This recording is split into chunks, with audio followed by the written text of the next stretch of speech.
കൃഷ്ണ ഗുരുവായൂരപ്പ ശരണം.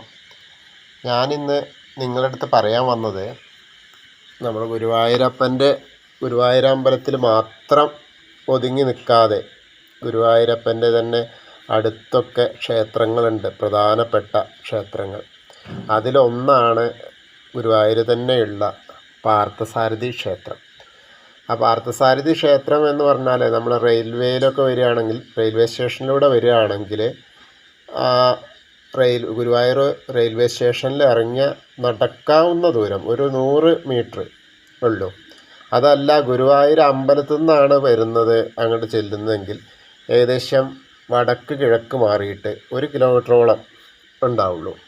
അപ്പോൾ വളരെ പ്രധാനപ്പെട്ട പാർത്ഥസാരഥി, അതായത് ചമ്മട്ടിയോട് ഉള്ള, ചമ്മട്ടി എന്ന് പറഞ്ഞാൽ ചാട്ടയോടുള്ള ആ ശംഖും, ഇടത് കൈയിൽ ശംഖും ചമ്മട്ടിയോട് വലത്ത് കൈയിലും പിടിച്ചു നിൽക്കുന്ന ആ ഒരു പാർത്ഥസാരഥി, അതായത് കൃഷ്ണശിലയിൽ തീർത്ത വലിയ ആ രഥത്തിൽ നിൽക്കുന്ന 4 വെളുത്ത കുതിരകളെ പൂട്ടിയ രഥത്തിൽ നിൽക്കുന്ന ഗുരുവായൂരപ്പൻ്റെ, അതായത് പാർത്ഥസാരഥിയുടെ 4 ചക്രങ്ങളൊക്കെ ഉള്ള, ശരിക്കും ആ രഥത്തിൻ്റെ പോലത്തെ ഒരു ക്ഷേത്രമാണ് ആ പാർത്ഥസാരഥി ക്ഷേത്രം. വളരെ ഭംഗിയായിട്ട് ഉണ്ട്. കാരണം ഇവിടെ അടുത്തൊന്നും അങ്ങനത്തെ ഒരു ക്ഷേത്രമില്ല. അപ്പോൾ നമുക്ക് ഗുരുവായൂർ വരുമ്പോൾ അത് നഷ്ടപ്പെടരുത്. അതിൻ്റെ ഒരു ഉത്ഭവം എന്താണെന്ന് വെച്ചാൽ, അർജുനന് ഗീതോപദേശം നൽകിയ ആ പാർത്ഥസാരഥി, ആ പാർത്ഥൻ്റെ സാരഥിയായിട്ടുള്ള അതാണ്.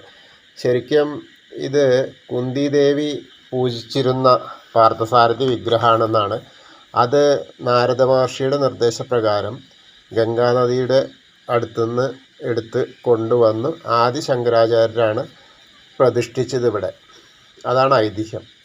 അത് വലിയൊരു നല്ല കാഴ്ചയും കൂടിയാണ്. അവിടെ നല്ല എന്താ വെച്ചാൽ ഒതുങ്ങിയ, വലിയ ശല്യമൊന്നുമില്ലാത്ത വളരെ സ്വച്ഛന്തമായ ഒരു അന്തരീക്ഷമാണ് ആ പാർത്ഥസാരഥി ക്ഷേത്രം നിൽക്കുന്നത്. അവിടെ അതുകൂടാതെ ഒരു ഗണപതി വിഗ്രഹമുണ്ട്. പിന്നെ ഒറ്റപ്പീഠത്തിലാണ് പ്രതിഷ്ഠിച്ചിട്ട് നവഗ്രഹങ്ങളുണ്ട്. അതും വളരെ വിശിഷ്ടമാണ്. പിന്നെ അയ്യപ്പസ്വാമി ഉണ്ട്. പിന്നെ അതുപോലെ ആദിശങ്കരൻ്റെ ഒരു പ്രതിമ ഉണ്ട്. അങ്ങനെ ഉപദേവകളൊക്കെ ആയിട്ടുള്ള ആ ഒരു ക്ഷേത്രമാണ്. പിന്നെ അവിടെ എന്താണെന്ന് വെച്ചാൽ പ്രധാനം ചാട്ട വഴിപാടാണ് കേട്ടോ. ചാട്ട വഴിപാടുണ്ട്. പിന്നെ ഗോപൂജ ഉണ്ട്. ആ ഗോപൂജ നടത്തിയാൽ അവിടുന്ന് 100 രൂപയാണ് ഒരു ഗോപൂജയ്ക്കുള്ളത്. അത് ചെയ്തു കഴിഞ്ഞാൽ ഏറ്റവും നല്ലതാണ്. പിന്നെ ആ ചാട്ട ശരിക്കും കാര്യസാധ്യത്തിനും ശത്രുദോഷത്തിനൊക്കെ പറ്റുന്ന വഴിപാടാണ്. ആ ചാട്ട സമർപ്പണമാണത്. പിന്നെ അതുകൂടാതെ പറവെപ്പുണ്ട്. ആ പറവെപ്പും ഏറ്റവും ഉദ്ദിഷ്ട കാര്യസിദ്ധിക്കൊക്കെയാണ്. അത് വളരെ നല്ലൊരു, എന്തായാലും ആ ക്ഷേത്രത്തിന് പ്രത്യേകമായിട്ട് ഒരു കാഴ്ച തന്നെയാണ്. കാരണം ഒരു എന്താ പറയുക, കുറച്ചും കൂടെ ശാന്തസുന്ദരമായൊരു അന്തരീക്ഷത്തിലാണ് ആ ക്ഷേത്രം നിൽക്കുന്നത്. അതിലൊക്കെ ഇനി ഇതിൻ്റെ പ്രധാനപ്പെട്ട ഒരു കാര്യം എന്താണെന്ന് വെച്ചാൽ, നമ്മളെ ഏകാശി വരില്ലേ, ഗുരുവായൂർ ഏകാശി വരുമ്പോൾ ഗുരുവായൂരപ്പൻ രാവിലെ പാർത്ഥസാരഥി ക്ഷേത്രത്തിലേക്ക് എഴുന്നള്ളും. അങ്ങനെ വൈകുന്നേരം അവിടുത്തെ പാർത്ഥസാരഥിയുടെ ആ രഥത്തിലാണ് ഗുരുവായൂരപ്പനെ ഇങ്ങോട്ട് കൊണ്ടുവന്നാക്കും. അതൊരു വലിയ ചടങ്ങാണ്.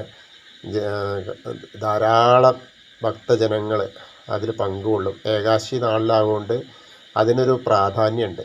ആ പ്രാധാന്യമാണ് ആ പാർത്ഥസാരഥി ക്ഷേത്രത്തിൻ്റെയും പ്രാധാന്യം. അപ്പോൾ ഇനി ഗുരുവായൂർ വരുന്ന ആളുകളൊക്കെ ആ പാർത്ഥസാരഥി ക്ഷേത്രത്തിലൊന്ന് പോയി ദർശനം നടത്താൻ ശ്രമിക്കുക.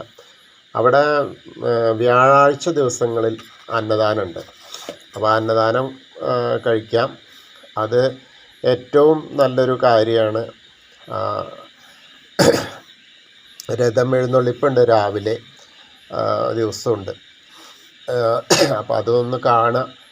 ഇവിടെ വന്ന് ഇപ്പോൾ ഈ ഗുരുവായൂർ സ്റ്റേ ചെയ്യുന്ന ആളുകൾക്കൊക്കെ അത് കൂടുതൽ എളുപ്പമാണ്. അപ്പോൾ അതൊന്ന് ശീവേലി ഉണ്ട്, ആ ശീവേലിയുടെ ഒപ്പം ചലിക്കാം. നമുക്ക് എല്ലാവർക്കും രഥം ഉരുട്ടുന്ന രഥം കൊണ്ട് ആണ് ആ ശീവേലി.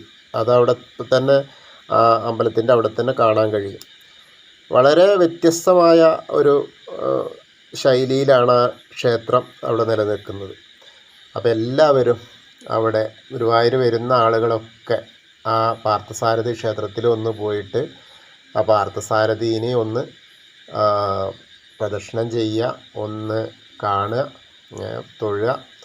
അത് ഏറ്റവും നല്ല കാര്യമാണ്. ഇനിയും അടുത്ത ക്ഷേത്രങ്ങളൊക്കെ ഉണ്ട്. അപ്പോൾ ഞാൻ ഓരോന്നോരോന്നായിട്ട് നിങ്ങളുടെ മുന്നിലേക്ക് എത്തിക്കാം. കാരണം എന്താ വെച്ചാൽ വെറും ഗുരുവായൂർക്ക് വരുമ്പോൾ ഗുരുവായൂർ മാത്രം വന്ന് പോവാതെ ഇവിടെ ഇതൊക്കെ കാണാൻ പറ്റിയാൽ നമുക്ക് എന്താ വെച്ചാൽ എപ്പോഴെങ്കിലുമൊക്കെ കിട്ടുന്ന സൗഭാഗ്യങ്ങളാണ്.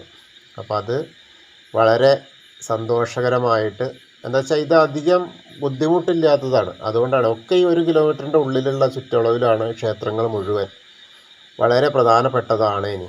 അപ്പോൾ അതെല്ലാവരും ഒന്ന് കാണാൻ ശ്രമിക്കുക.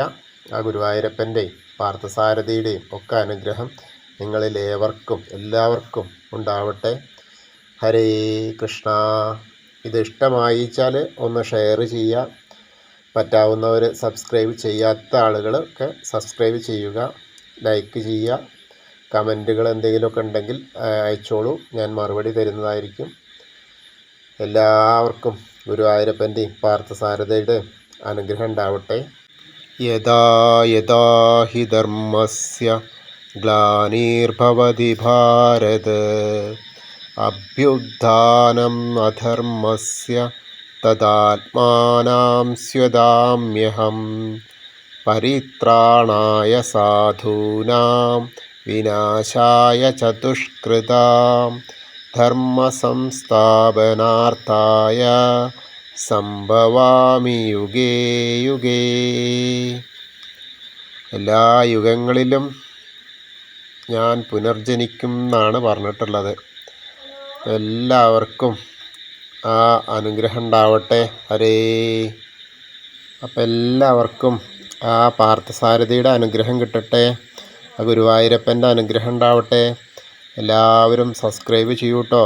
ചെയ്യാത്തവരൊക്കെ ഷെയറും ചെയ്യൂ, ലൈക്ക് ചെയ്തോളൂ. എല്ലാവരും ആ ഗുരുവായൂരപ്പൻ്റെ അനുഗ്രഹത്തിന് പാത്രീഭവിക്കട്ടെ. ഹരേ കൃഷ്ണ.